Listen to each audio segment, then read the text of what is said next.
First ఎవరన్నట్టు లెక్క? సమస్తం అంటే సృష్టి. సృష్టి కంటే ముందున్న ఆయన గురించి మాట్లాడుతున్నాడు ఇక్కడ. మరి ఇప్పుడు టైం ఇన్ ద బిగినింగ్ కదా, ఇది ఇన్ ద బిగినింగ్. అసలు స్టార్టింగ్, ప్రారంభం, ఆది. ప్రారంభం కంటే మంచి మాట ఆది. టైం పీరియడ్ మెన్షన్ చేస్తుంది.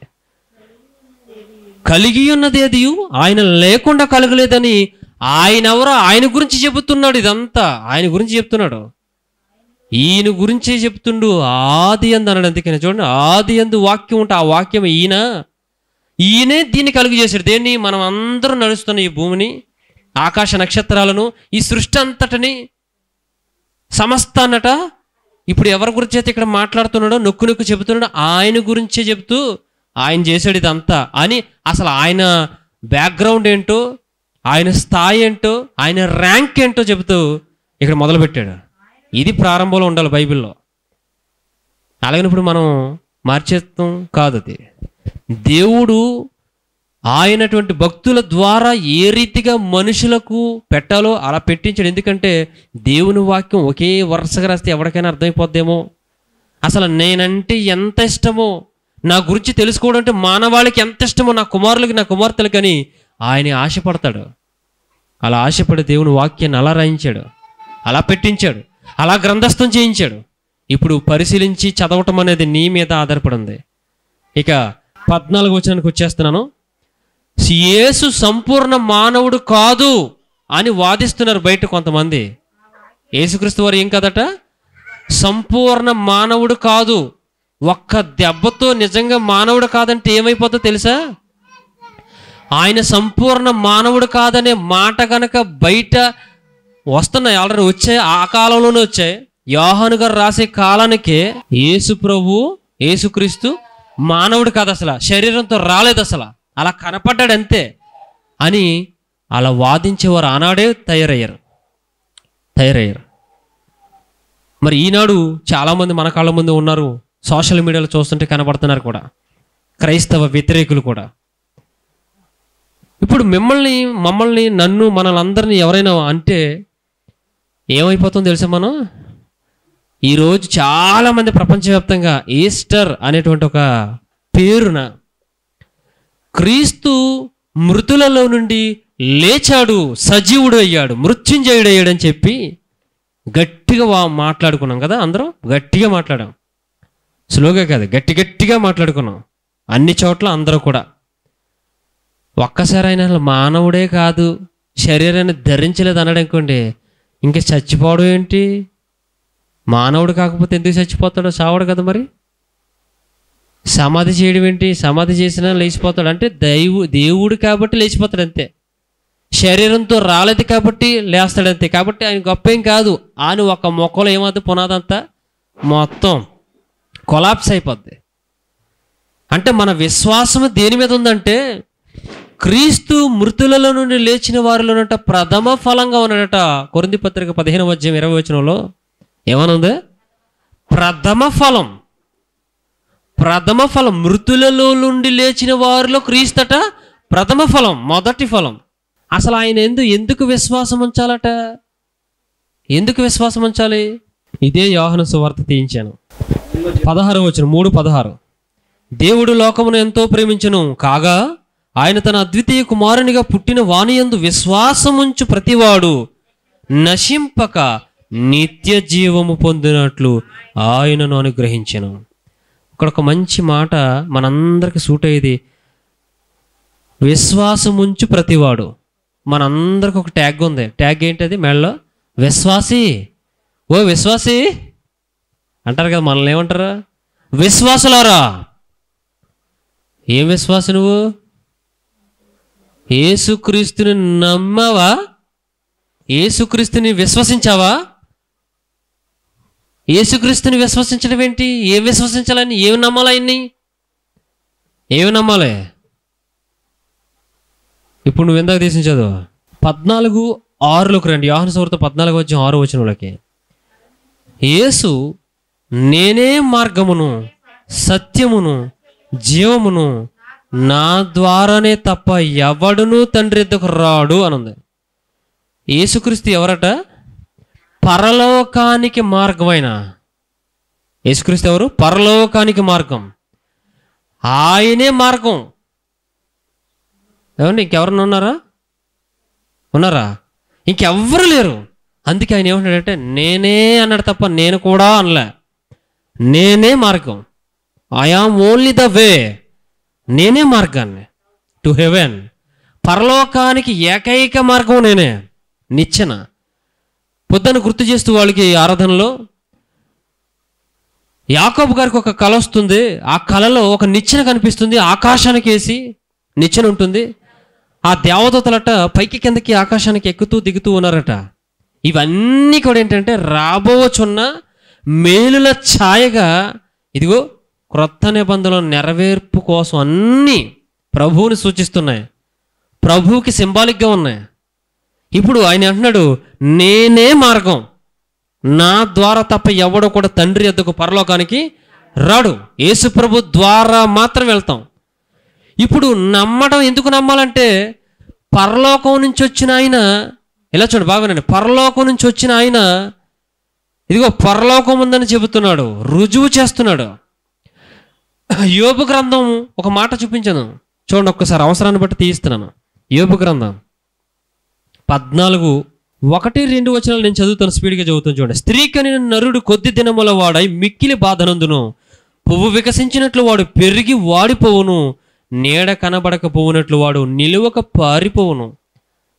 14 వచనం, మరణమైన తరువాత నరులు బ్రతుకుతారా కదా. ఆ మాటతోనే మీకు అక్కడ ప్రారంభం చేశా, ఈ మాటతోనే ప్రారంభించాను. మరణించిన తర్వాత నరులు బ్రతుకుతారేంటి?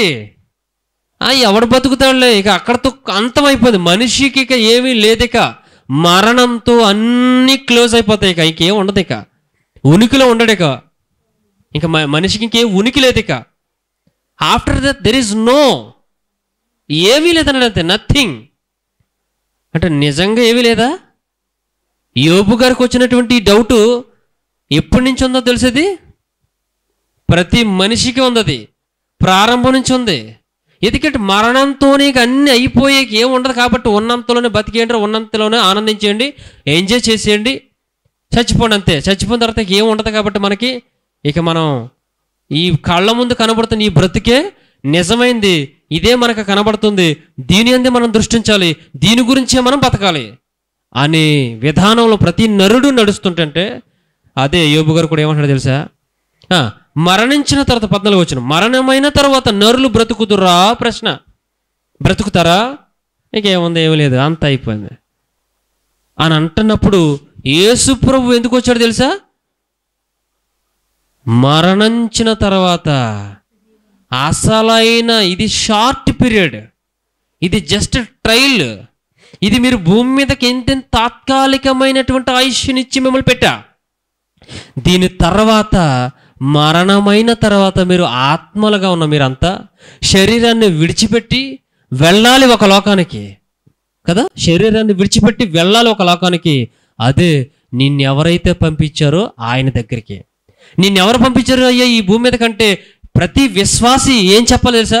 దేవుడే నన్ను పంపించాడు, గర్భఫలము దేవుడిచ్చే బహుమానం, ఆయనే పంపించాడు నిన్ను నన్ను అందరినీ.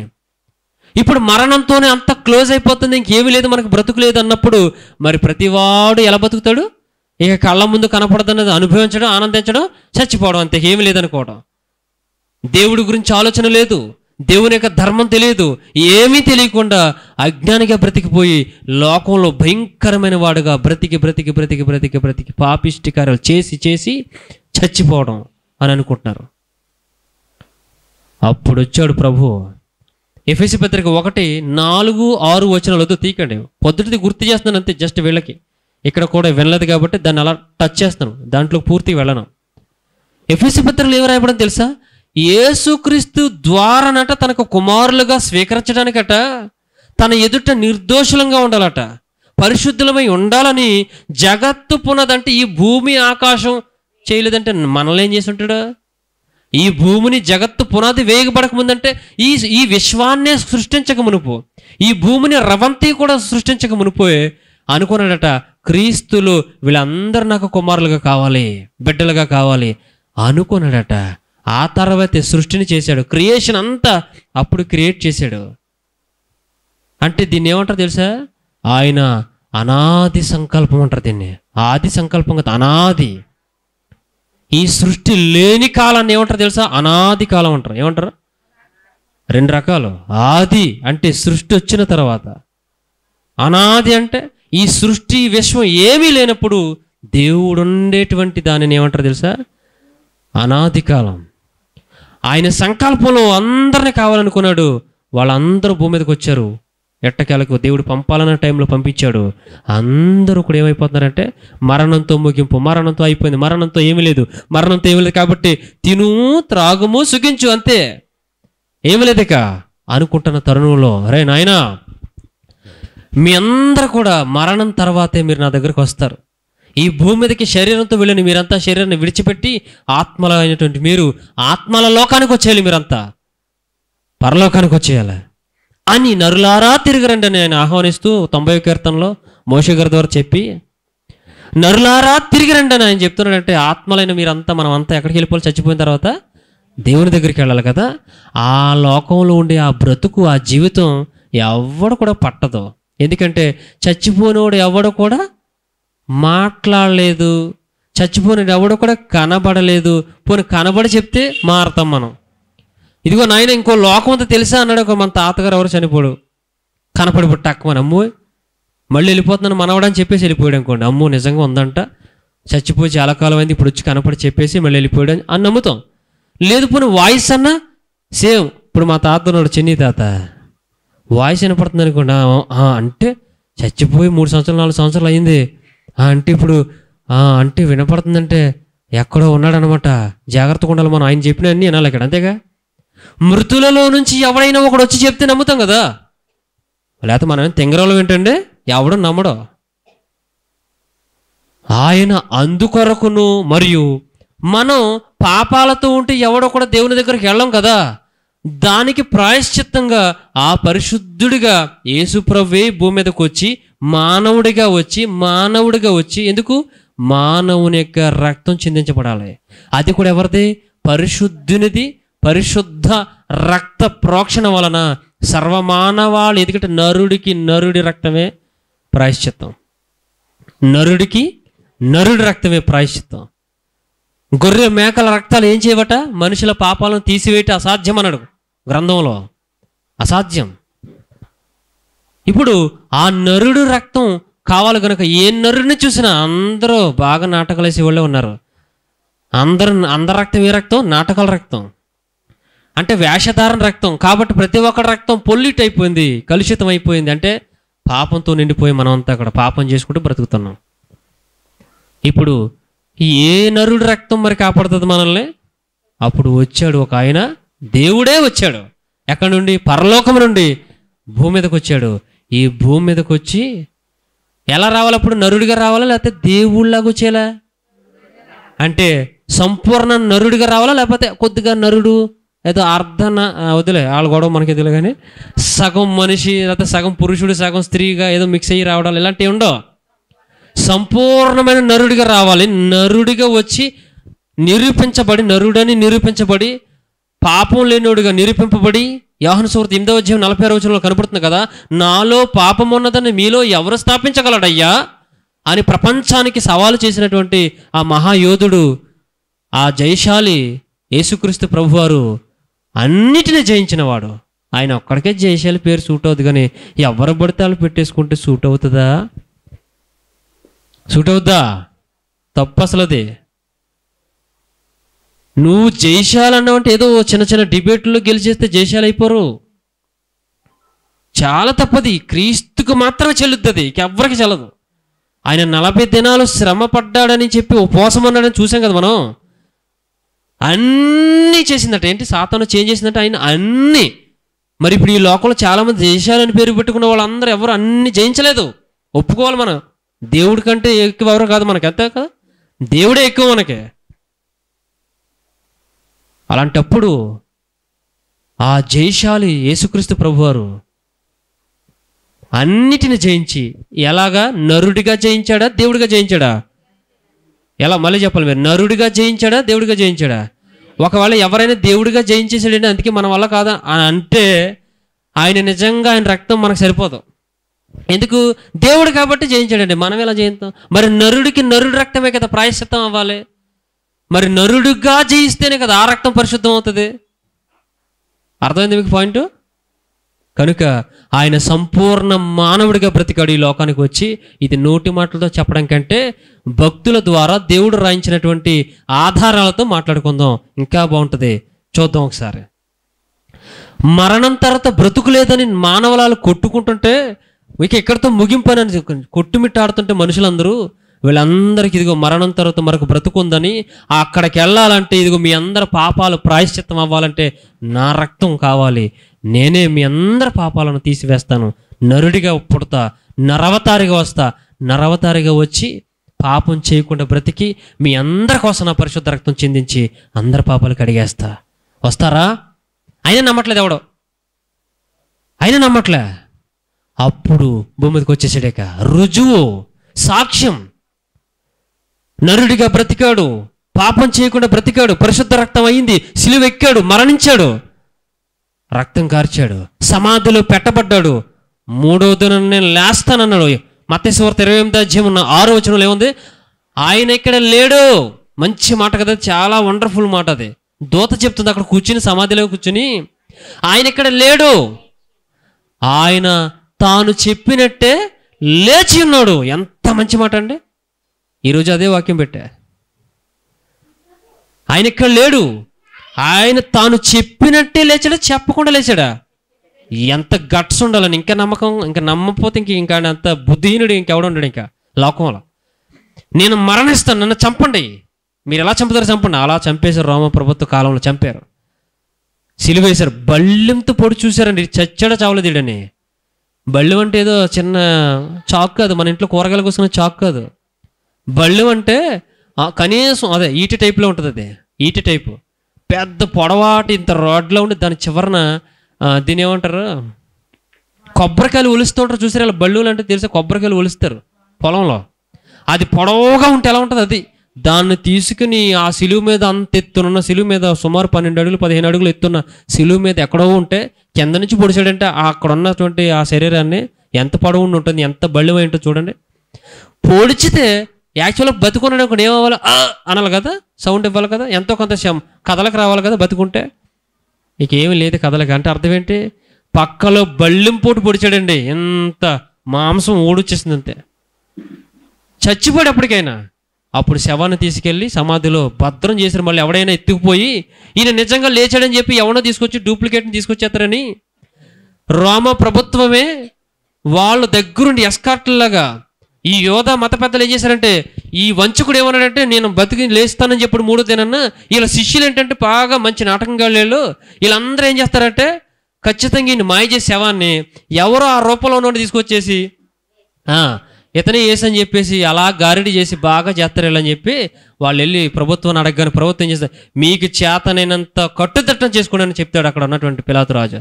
వాళ్ళందరూ కావలసినంత పోలీసులు తీసుకొచ్చి, పోలీసులు అంటే మనకు అర్థం అవుతుంది సైనికుల్ని, కట్టుదిట్టం చేసి పెద్ద రాయి పొర్లించేశారు. ఇంకెవరు తీసుకెళ్తాడు? ఏమండి, పోలీసు పహారీలు పకడ్బందీగా ఉంటే ఏ మనిషిని, పైగా అది కూడా ప్రపంచాన్ని ఆధిక్యం చేసుకుని ప్రపంచాన్ని తన గుప్పిట్లో పెట్టుకున్న మహా కఠినమైనటువంటి రోమా ప్రభుత్వ కాలంలో ప్రభుత్వమే దానికి సెక్యూరిటీగా ఉంటే ఏ సామాన్యుడు వెళ్ళి ఎవడెళ్ళి దాన్ని తీయగలడు చెప్పండి? అసలు ఈ బుద్ధిహీనులకి తెలియలేదు కదా, బయట అడుగుతున్న వాళ్ళకే. ఆయన నరుడిగా రావలేదు, చావలేదు, బతికే ఉన్నాడు, కొంచెం కొంచెం గాయాలైన తర్వాత అలా మందేసేస్తే బతికొచ్చేసాడు కాబట్టి ఆయన చనిపోలేదనేటువంటి మన క్రైస్తవ విశ్వాసాన్ని పడగొట్టాలని చూస్తున్నారు అనేక మంది బుద్ధిహీనులు. మనలో కూడా అనేక మంది బుద్ధిహీనులు ఉన్నారు. అసలు ఏమీ తెలియకపోయినా మాట్లాడి ప్రభువుని ఏం చేస్తున్నారంటే చులకన చేసేస్తున్నారు.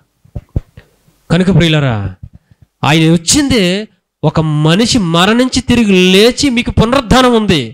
పునర్ అంటే తిరిగి, ఉద్ధానం అంటే లేచుట. తిరిగి లేస్తారు మీరు, మరణించిన తర్వాత మీరు మరలా లేస్తారు. మీకు మరి ఒక బ్రతుకు ఉంది, దేవుని లోకానికి తీసుకెళ్తాను మిమ్మల్ని. నేనే మార్గం అన్నాను కదా, నా యందు మీరు ఎందుకు విశ్వాసం ఉంచాలంటే యేసు ప్రభు ఇదిగో నరుడిగా వచ్చాడు, చచ్చిపోయాడు, తిరిగి లేచాడు, నేను కూడా అలాగే లేస్తాను అని మనకి ఏం చూపించాడు? డెమో చూపించాడు. ముందుగా అందరికీ చూపించేశాడు, ఇదిగో చచ్చిపోయాను, మరణించాను, సమాధి చేయబడ్డాను, మరలా తిరిగి లేచాను, మీరు కూడా ఇలా లేస్తారు. నమ్ముతావా? అది ఇందాక చూపించింది మనం. తన్ను ఎందరు అంగీకరించారో వారందరికీ దేవుని పిల్లలగుటకు ఆయన ఏంటట, ఆయన్ని అనుగ్రహించాడట కదా. దేవుడు లోకం ఎంతో ప్రేమించాలని 3:16 ఉంది కదా యోహాను సువార్తలో. విశ్వసించాలని ఉంది అక్కడ. విశ్వాసం ఉంచి ప్రతి వాడికి. ఎందుకు విశ్వాసం ఉంచాలి? కాళ్ళు నొప్పి తగ్గింది, కళ్ళు వచ్చాయి, కళ్ళు పోయాయి, నా కళ్ళు వచ్చాయి కాబట్టి విశ్వసిస్తున్నా. కాళ్ళు లేవు, కాళ్ళు వచ్చాయి కాబట్టి విశ్వసిస్తున్నా. కడుపు నొప్పి పోయింది కాబట్టి విశ్వసిస్తున్నా. మోకాళ్ళ నొప్పులు పోయాయి కాబట్టి విశ్వసిస్తున్నా. ఈనాడు అందరు ఎవరిని కదిపిన ఇదే గొడవ. వీళ్ళందరూ క్రీస్తు శిలువకు ఎవరేళ్ళు? విరోధులు. క్రీస్తు ఇలా బోధించేవాళ్ళు, అలా విశ్వసించే వాళ్ళు అందరూ ఏంటట? క్రీస్తు శిలువకు వ్యతిరేకులు, విరోధులు వాళ్ళంతా. వీళ్ళు ఒక రకం. ఇది మనలో ఉండే బ్యాచ్. ఇదంతా క్రైస్తవంలో ఉన్నటువంటి ఒక ముఠ. అక్రమం చేసే వాళ్ళు అవతల పడ్డాడు దేశప్రభు మొక్క దెబ్బతో. అంటాడు అని ముందే చెప్పాడు, అంటానని ముందే చెప్పాడు. వీళ్ళందరికీ అప్పుడు ఉంటుందిలే, ఇప్పుడు ఉంటుంది, అప్పుడు ఉంటుంది. అప్పటి వరకు ఎవరికాడ ఏంటి అనుకుంటే తోపు అనుకుంటారు, తమకు తామే గొప్పవాళ్ళు అనుకుంటారు, తమకు తామే గొప్పవాళ్ళు మంచివాళ్ళు మాకే తెలుసు అనుకుంటారు. కనుక ప్రియులరా, ఆయన మరణించి తిరిగి లేచిన దానిలో ప్రథమ ఫలంగా ఆయన పునరుద్ధానుడయ్యాడు. ఈ రోజు అంటే ఈ రోజు అని కాదు, ఆ రోజు జరిగింది. ఇక అస్తమానం నేడే లేచిన అనుకో, క్రీస్తు నేడు పుట్టినని ఇవన్నీ అలా కొట్టుకొచ్చేస్తున్నారు అంతే. బుద్ధిహీనమైన మాటలు ఇంకా మూలపాటాలు వేస్తున్నారంటే ఏమనుకోవాలని. క్రీస్తు నేడు పుట్టిన అన్నామంటే ఇంకా పిచ్చోళ్ళ చూడాలి నిన్ను. అసలు కనీసం బైబిల్ జ్ఞానం ఉన్నావు ఎలా చూడాలి? క్రీస్తు నేడు పుట్టాడు ఇప్పుడు చెప్తున్నాడంటే మరణం చెప్పాలి, ఆయన శిలువ త్యాగం చెప్పాలి, ఆయన పునరుద్ధానం చెప్పాలి.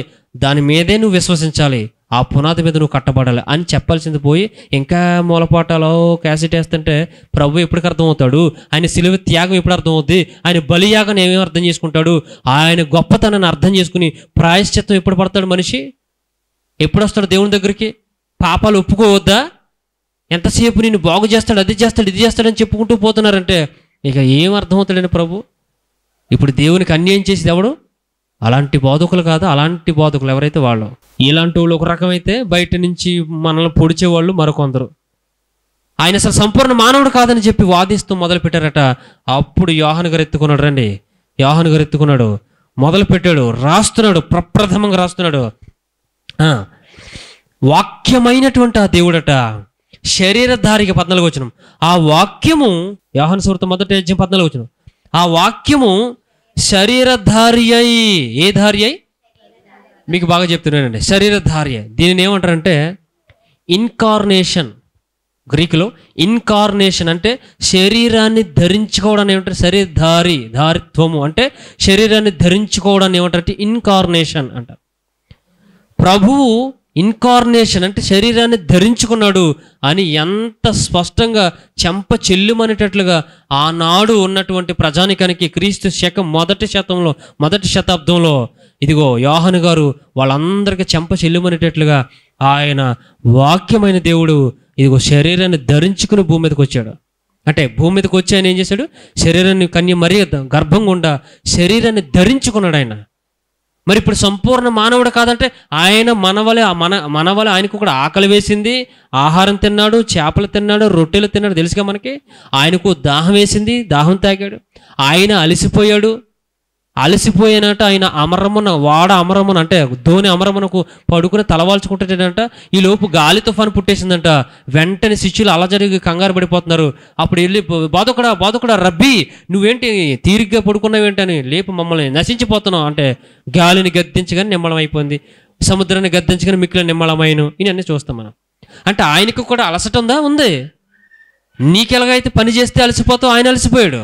నీకెలాగైతే ఆకలిస్తుంది ఆయనకి అలాగే ఆకలిస్తుంది, నీకెలాగైతే దాహం వేస్తుంది ఆయనకి దాహం వేస్తుంది. శరీరంలో నీకెన్నైతే రకరకాలైనటువంటి శరీర ధర్మాలు ఉంటాయో అవన్నీ ఆయనకి ఉన్నాయి కాబట్టే నరుడిగా అందరితో తిరిగాడు. కావాలంటే తోమా ఇదిగో నా శరీరం చూడు, నన్ను మరి 3 రోజుల క్రితమే కదా సిలువేశారు, మేకులు కొట్టారు కదా, ఇదిగో గాయం చూడు పచ్చిగా ఉందయ్యా, చూసి నమ్ముతావా? ఇదిగో చూడు, కనీసం నేనే నన్ను నమ్ము. ఎందుకంటే ఆయన ప్రత్యక్షమైనప్పుడు తోమా ఒక్కడే లేడట. దిదుమా అనబడిన తోమా వారిలో లేడు గనక అప్పుడు తోమా ఉన్న సందర్భంలో యేసుప్రభు కనపడినప్పుడు నేను నమ్మను అంటాడు.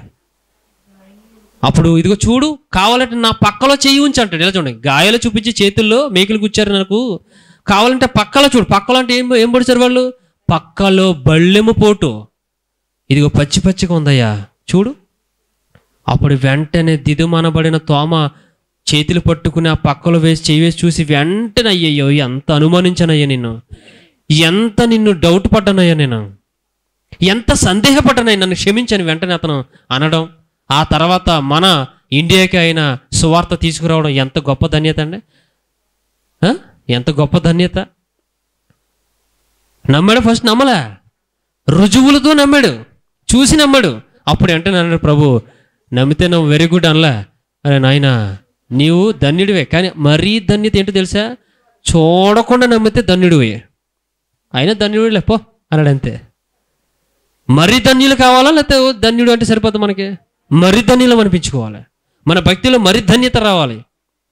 ఇప్పుడు ఆయన శరీరధారి అయి మన మధ్యట కృపా సత్య సంపూర్ణుడిగా మన మధ్య నివసించెను. ఏమండి, తండ్రి వలన కలిగిన అద్వితీయ కుమారుని మహిమ వల్లే మనం ఆయన మహిమను కనుగొంటమే అని చూడండి. ఒక్క మాట ఆలోచిద్దాం ఇక్కడ. కృపా సత్య సంపూర్ణ, ఆ వాక్యము శరీరధారి అయ్యి కృపా సత్య సంపూర్ణత. అసలు కృప ఎలా ఉంటుందో ఒకసారి 103 కీర్తన చూద్దాం, 8వ వచనం, 103 కీర్తన.